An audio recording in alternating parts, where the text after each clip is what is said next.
যে আমরা অনেক সময় আল্লাহ তাআলার কাছে দোয়া করার মজাটা বুঝি না। আমি যখন ইসলামিক টিভিতে কাজ করি, আমি কোন কোন বারে লাইভ করতাম সবাই জানে, আর লাইভ স্টুডিওতে ঢোকার অন্তত 1 ঘন্টা আগে পৌঁছে দিতে হয় টিভিতে। তো সম্ভবত একদিন মঙ্গলবারে স্টুডিওতে যাওয়ার আগে বসে আছি রেডি হয়ে,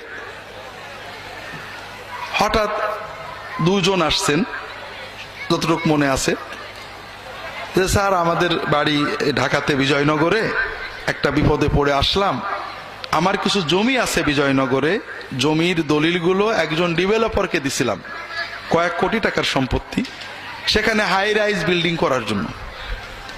এখন ডেভেলপার জমির দলিল ফেরতও দিচ্ছে না, এগ্রিমেন্টও করছে না, টাকাও দিচ্ছে না। আর এরা তো বড় বড় কোম্পানি অনেক সন্ত্রাসী পোষে, আমার পক্ষে দলিল বের করার ক্ষমতা নেই। আমি খুব দুশ্চিন্তায় আছি, খুবই মনোকষ্টে, টেনশনে আছি। অনেকেই বলছে অমকের কাছে যাও, জেন দিয়ে বের করে দেবে, অমকের কাছে যাও, তদবিরে হয়ে যাবে। তবে আপনারা ইসলামিক টিভিতে বলেন যে তদবির বা জেন দিয়ে এগুলো করলে ঈমান থাকে না, তাই আপনার কাছে আসছি। আমার যদি কোনো সুন্নাত সম্মত ব্যবস্থা আপনি বলতেন, আমল তদবির, তাহলে দেখেন ভাই, এই ধরনের কোনো আমল তদবির তো জানা নেই। তবে আল্লাহর কাছে চাইলে তো আল্লাহ দেন।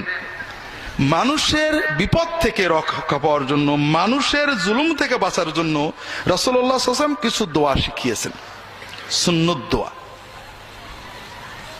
আপনি আমার রাহে বিলায়াত বইটা দিলাম, যে আপনি এই দোয়াগুলো দাগ দিয়ে দিলাম, এই দোয়াগুলো মুখস্থ করে অর্থ সহ, সবচেয়ে ভালো হয় তাহাজ্জুদে পড়বেন, নামাজে সেজদায় যে আল্লাহর কাছে যতটুকু মনের আবেগ চোখের পানিতে চাইতে থাকবেন, বারবার পড়বেন, দোয়া মাসুরাই পড়বেন, নামাজ শেষ করে আল্লাহর কাছে কেঁদে কেঁদে বলবেন, এগুলো বলতে থাকেন, হয়তো আল্লাহ দিয়ে দিতে পারে।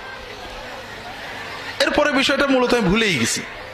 মাসখানেক সম্ভবত পরে এসে ওই ভদ্রলোক আসছেন, বলে স্যার একটা সুখবর, কোনো বলা নেই কওয়া নেই, ওই লোকটা আমার বাড়ির দরজায় এসে বেল দিয়ে আমার ওই দলিলগুলো দিয়ে চলে গেল। তাহলে আলহামদুলিল্লাহ, মাশাআল্লাহ, আল্লাহর দয়া, আল্লাহর দয়া, আপনার সুন্নত দোয়া দিয়ে আল্লাহর কাছে দোয়া করেছেন, আল্লাহ কবুল করেছেন। তো না স্যার, তারপরে আমার মনটা খারাপ। কেন? যে আমি গত 1 মাস আপনার কথা মতো তাহাজ্জুদ পড়ছিলাম, আর তাহাজ্জুদের সেজদায় দোয়াগুলো পড়তাম, তে খুব শান্তি পাচ্ছিলাম, মনটা এত ভালো লাগতো। এখন আমার মনে হচ্ছে যদি আরো 6 মাস পরে আমার দলিলটা দিত তাহলেই ভালো হতো। কথা বুঝতে পারেননি? আল্লাহু আকবার।